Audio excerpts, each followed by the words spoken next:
A landscape approach is essentially looking at a more holistic approach in terms of managing landscapes. Now, landscapes mean different things to different people.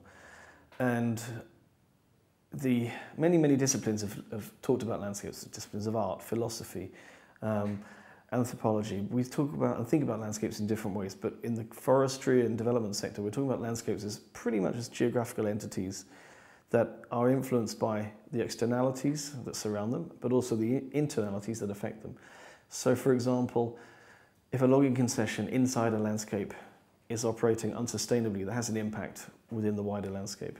However, if a policy is made in a capital city a long way away that has a huge impact on that landscape, for example, a concession for oil palm that's put into that landscape, that has an influence on the landscape. So the landscape, in fact, is a fluid concept as much as it is a geographical one. And in fact, there's an expression that landscapes of the mind as much as landscapes of practice.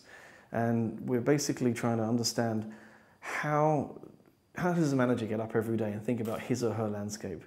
And it's about involving multiple stakeholders, multiple processes, the incredibly difficult and complex layers of politics, socioeconomics, culture, the ecological, environmental side, and laying all of those bits, if you like, together to understand how they all relate.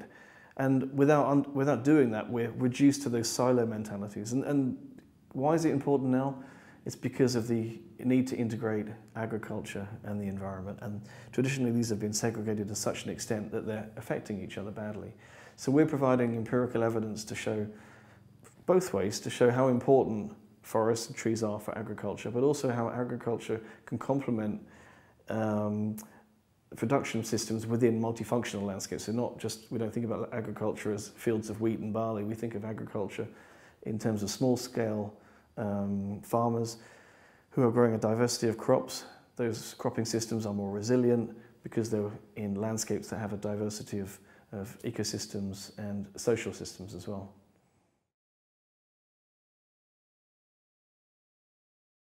I think fundamentally, as I say, the mantra of landscapes has become so pervasive in the development context and also the conservation context as well.